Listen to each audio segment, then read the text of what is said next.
Hey guys, how's it going? It's Yeso here. So for this video, we're going to be reviewing my tank and spank build for Gideon.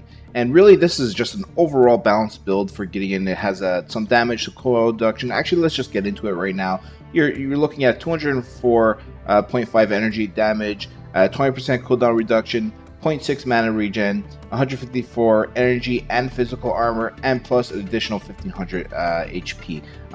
So this is a really well balanced all around build for Gideon. It's not really heavily on tank, it's not really heavy on energy damage, and it's not really going to the max 40% cooldown reduction. So it's a mix of everything, and I find that this build really works well on Gideon because having this much energy damage, his ultimate actually does do damage. And having some energy armor and physical armor, you're going to mitigate, people's damage output on yourself. So you will mitigate some damage with this, and plus the additional health is going to help as well. So I think this build is actually going to be really good in the upcoming patch 0.27. Right now, this build is fairly good. Gideon's in a weird spot right now in 0.26. But come 0.27, I think this build is going to be really good on him. So I definitely want to get you guys this build right now so you guys can try it out in 0.27. So let's get into it here. So the first card we're going to be looking at is the Lord's Ward, and it's an excellent card for Gideon because it's going to give you some mana, some health, and some cooldown reduction, and the all-important Shadow Wards, right? So this is really going to help support your team, and I can't emphasize enough how important Shadow Wards are. So definitely this is a card you have to pick up. So let's get into the next card here. And then you're going to need 2 Solaris Reactors, and this is where you're going to get your damage and your mana regen. So let's look at the next card.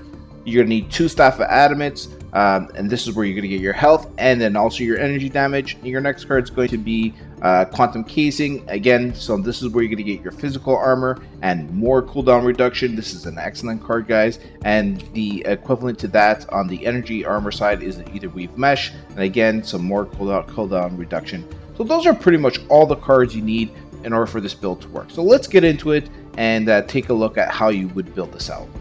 Alright guys, so let's take a look at the tank and spank build. So usually the first 3 points, I would pick up a Lord's Ward, just because having Ward and Vision early game in a game is extremely important, and really Gideon does have a teleport, so you can get away out of sticky situations. So I generally pick up a Lord's Ward, and for my first 3 points, ward their jungle, ward mid lane, whatever the case is. And then my next 3 points, I will come back and I'll pick up a health pod, a mana pod, and potentially a cast token or a harvester key. If nobody on my team has a harvesters or they haven't gathered them yet, I would pick up the harvester key. But if harvesters are up already and things are going well, then I would probably pick up a cast token for my next 3 points. So those are my first 6 points in the game. So the next 3 points, I would pick up this Solaris Reactor. So the plan here is that I want to go damage early game. It's going to give me some mana regen, very low, it's 0.3, but it scales very well once you add your second Solaris Reactor. But for now, we're going to pick up this Solaris Reactor, and then we're going to go out, farm up, and then come back, and then spend our next 6 points on 3 casts. So as you see here, I get this 3 point here, and then 3 casts, and this card is done. So once I finish this, then I go into a Staff of Adamant, and this is where I go into a bit of health. So I will get some damage off of this, obviously, because I get an energy damage bonus for fully upgrading it.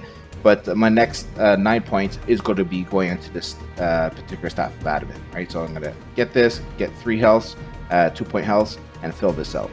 So after I finish this, then I go into a damage item again. So I'll go into this 12 point fully upgraded Solaris Reactor. This is going to put me up to another 0.3 mana, so it's going to give me a total of 0.6 on top of whatever my base mana regen is at the time. So go into the Solaris Reactor, fully upgrade this one, and once you're done this, now this is where you're going to decide what mitigation are you're going to be going into. So you're going to take a look at your team composition and or your enemy team composition, and find out are they either heavily energy damage, or are they heavily physical damage. So you would pick either the Ether Weave Mesh or the Quantum Casing based on the opposing team. So if they're physical damage based team, you're going to pick up the Quantum Casing. If they're energy damage based, you're going to pick the Ether Weave Mesh. So you would pick that up, and then you would build the opposite. So after you finish the Ether Weave Mesh, you would fill that out, and then build the Quantum Casing and fill that out. And then this is where you're going to get a lot of your cooldown reduction. Actually, majority of it, I think you're going to get 17.5% cooldown reduction just based on these two here, or 15%, sorry. So you'll have a lot of cooldown reduction going into the endgame, and it's going to help you split push, throwing down your Cosmic Rifts. And because you have all this damage up front over here, your Cosmic Rifts are going to be doing so much more damage. You're going to be getting the mana regen, and you're going to be a little tanky.